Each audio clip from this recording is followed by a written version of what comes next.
Welcome to Compass and Clock. I'm your host, Mary Copeland. This infotainment podcast explores how to live your best life now and well into retirement. We'll discuss topics in financial planning, housing, and insurance. We'll talk wellness, relationships, and leisure activities. A full active life requires planning for your goals and preparing for the unexpected. I'll introduce you to a variety of guests, from knowledgeable experts to folks sharing stories of their life experiences and so much more. Because life is big. All is intended to help guide you in planning for what you need now and at any age. Like and subscribe so you don't miss a thing. Today, my guest is Beth Pratt.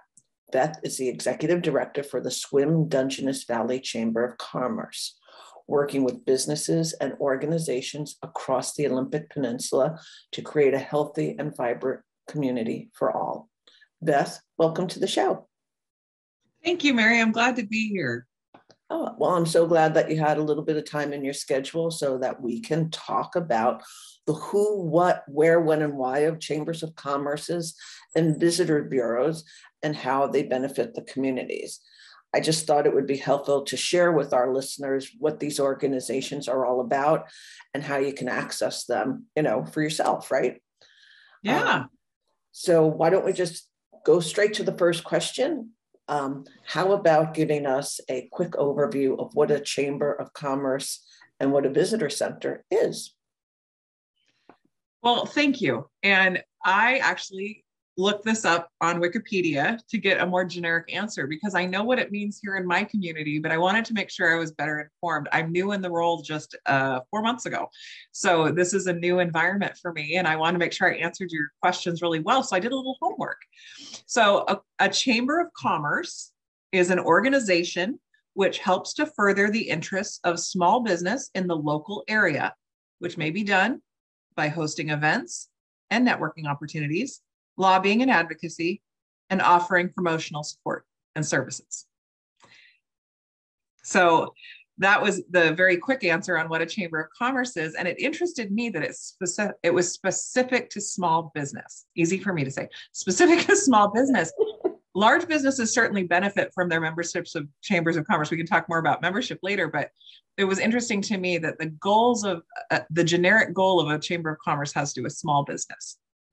And in the United States, there are approximately 4,000 chambers of commerce that have at least one full-time paid staff person and thousands more that are entirely volunteer-based. I thought that was really interesting. And I think the second part of your question was about a visitor center. Mm-hmm. I'm sorry, Mary, what? I was just going to say, I'm surprised. I think the number 4,000 is small for the number of chambers of commerce for the United States, but that's just, anyway. Yeah, that's about 20 per state, right? No, 4,000. We'll do the math after. Yeah, we'll do the math later. Obviously, I'm not an accountant. But a visitor center or a visitor bureau, I looked this one up too, is a tourism information center giving visitors a place to ask questions and gather information about the area's attractions, lodging, etc., and is usually located in one of three places: a port of entry like an airport or a train station, a local government facility, or at the Chamber of Commerce. Okay. Now we know. Now we know. So why would a Chamber of Commerce run a visitor center? Why would there be a visitor center inside a Chamber of Commerce? That's a good question. And it doesn't seem intuitive, does it? That why would a tourist looking for lodging necessarily go to a Chamber of Commerce? It's because the Chamber of Commerce has all the information on hand about their member businesses. So when you come into town, what do you want to know? Well, you want to know where to stay. Well, your Chamber of Commerce wants to promote the businesses that are members. So your hotels and bed and breakfasts that are members of the Chamber of Commerce have brochures available at that office. So it's a really nice hand in glove approach to have, especially a town like Sequim, where I am, that's very tourism heavy. We're very heavily visited through the summer months, and actually year round. We're a destination for a number of reasons. And, we've got our visitor center right here where people can drop in to learn more about what are the restaurants, what are the hotels, what are the trail maps for the national park here, or for local hiking opportunities, or the Olympic Discovery Bike and hiking trail. So all of those are options, and a good reason to have your visitor center located at your Chamber of Commerce. It's a benefit to your visitors and a benefit to your Chamber of Commerce. So can you dive a little more into the visitor center and tell us what type of information they can find there? And is it just in person or also online? You said, they could find some brochures for hotels and stuff, but like, I know Sequim is very popular for the Lavender Festival. Mm-hmm. Yeah. And that's, that really is why the visitor centers at the Chamber of Commerce. So the Lavender Festival is a huge event here. It's actually lavender season now because it blooms for about 6 weeks through the summer. There's always a festival weekend, but we have farms that take visitors year round or just through the season. Depends on the farm, depends on the gift shop. So if you want to map to the farms, if you want to find out when is that craft show, where is it located? How do I get a map to that? That's going to be here at the visitor center. If you're coming for the irrigation festival, that's here at the visitor center, all of their materials. And we sell their swag, if you will, their merchandise. So we're gearing up right now for the first festival of 2022 with the city of Sequim, the Sunshine Festival. It's the first weekend in March. And I just met with the city briefly this morning that we're hosting a restaurant romp where the Chamber of Commerce is a hub, picking up your bingo card to get your punch card to go to local restaurants as a part of the event. And we're going to have their t-shirts, hats, coffee cups, and information about the festival right here. So folks that have seen the materials out in the world about the Sunshine Festival, they can come right to this office. They can get themselves a Sunshine Festival hat, a restaurant passport, a list of events, a schedule of events, and a map to the park where the primary events are being held. And we can talk with them about what's happened in the past that's led to this year's event, the history of the event. And yes, the information is also virtual. The Chamber of Commerce here, we manage a very hearty website with access to information provided by our member businesses. So you can look up, if you want to support your local community, when you're visiting a small town, go into that visitor center, look to see who are those member businesses by going to your Chamber of Commerce website. You can request information. It's got our emails and information there to reach us directly if you want to talk to a human, or you can just peruse through what are the services and festivals and events available. We also maintain an events calendar with links back to all the local information about local events. And also a visitor center, at least the ones that I've been in, they don't just have information about that one town. Right. It's the surrounding area too. So your Sequim-Dungeness Chamber of Commerce, but yet you have information for Kitsap County and for Jefferson County too, which are nearby, correct? Even Vancouver Island and BC. Yep. So if you are somebody looking to travel in a more regional, you're looking at a regional road trip, or you're going to do some multiple trips around this area from Washington and Oregon and Canada or Idaho, we have brochures, maps, information, and can certainly dig up information from other organizations if need be. We're a partner to a lot of local organizations. We work together very nicely. It's not just businesses that we partner with all of the tourism bureaus. So we are able to, if we don't have it here on hand, we have access to information that will help you in your travels in our region. Perfect.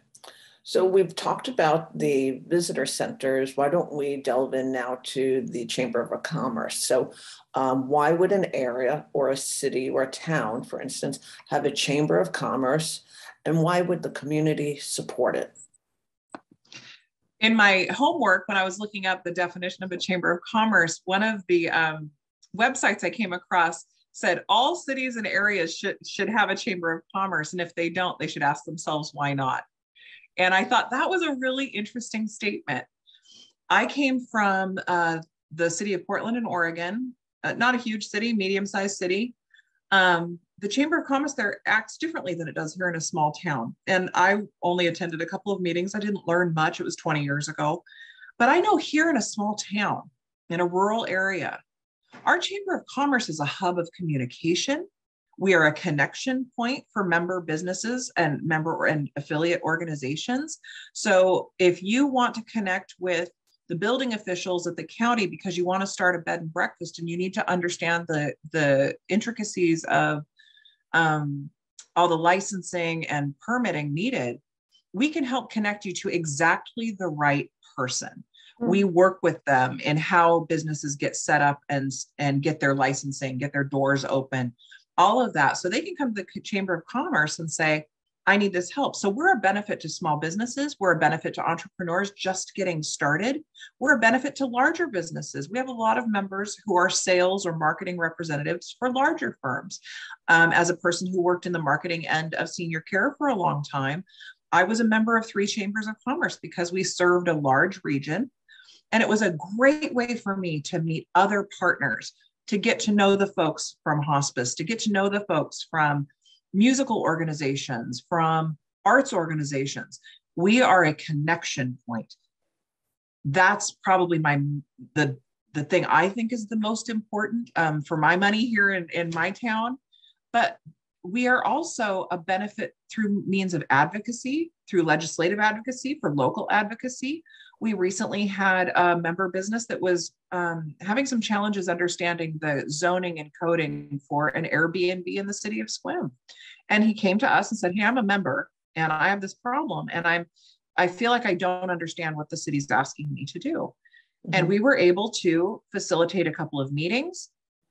The board of directors for the Chamber of Commerce wrote a letter to the city asking for specifically what we thought was the most important piece of the question. And we were able to get resolution for that member within a couple of weeks. It moved pretty quickly, but that was because we've got these established relationships that a small entrepreneur, small business, family owned, may not even have the time, let alone the know-how or the experience to know who to ask what of and how to lean into which thing, So that's one of the many, many ways that the Chamber of Commerce can be of benefit. And everybody ends up benefiting in the long run because we can help clarify paths to good process, good policy, working in partnership, not in adversarial ways, but always in partnership, always in collaboration with all the entities around us so that everybody benefits as best as we can create that solution. Somebody once said, a compromise is only good if everybody's unhappy at the end. I disagree. I don't think that that's the way to look at it. I think if everybody can walk away feeling like they understood, that they were heard, and that the solution makes sense, if we can be the linchpin in that conversation, then we're doing our job right. Well, I picture the Chamber of Commerce like a wheel, and the chamber is the hub in the wheel. Mm-hmm. In many ways, yeah. So talk about the differences between when someone walks into the building, a citizen of the area, so to speak, versus being a member of the chamber. What are the differences between the two? Sure. So we have folks that walk in looking for information, just want to come in, looking for brochures, looking for information, want to drop off a flyer that maybe we can share with our members.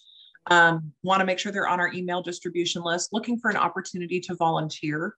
Our visitor center, I should have said this, is manned mostly by volunteers. Mm-hmm. We have ladies and gentlemen from around Sequim, many of them transplants that came here because they loved it so and wanted to share their love with the area, with our guests.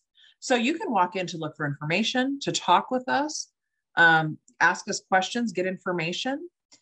But to be a member of the Chamber of Commerce comes with lots of benefits. And it's a very low investment as far as cost and time. You get out of it what you put into it.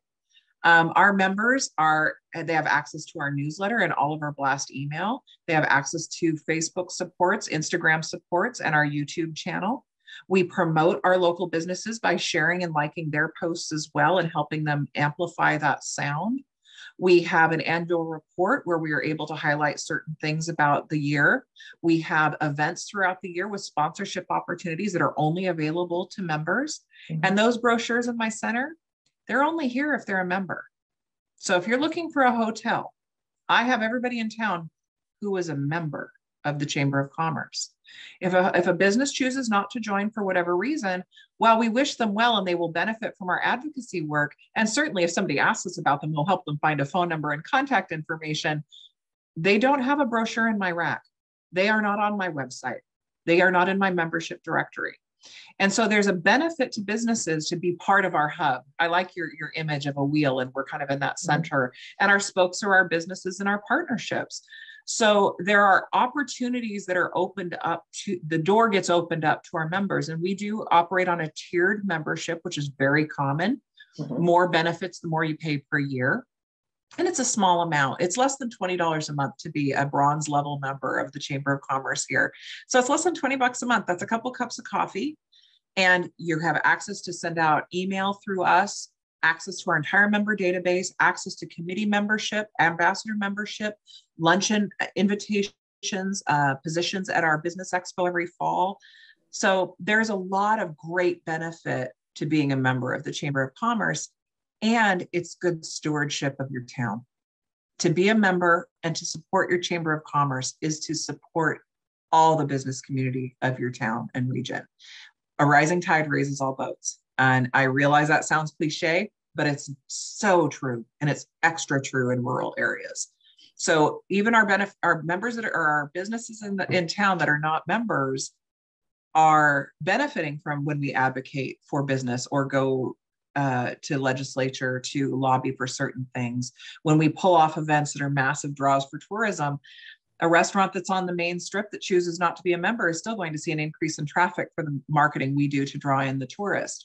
So to be a member is also to be a good steward. And I think that that's an important piece to why a lot of, especially our larger members, are at that higher tier, partly just to give back. And I think that's pretty awesome.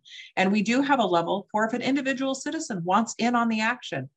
So we even have an individual membership for citizens that just want to join and be a part of what we're doing, have access to joining the board and the committees.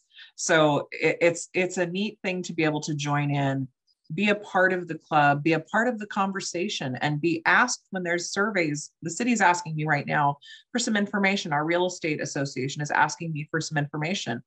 That survey data will only come from my members because that's who I will ask. So they'll have that opportunity to give me information that will get directly to sources that need it.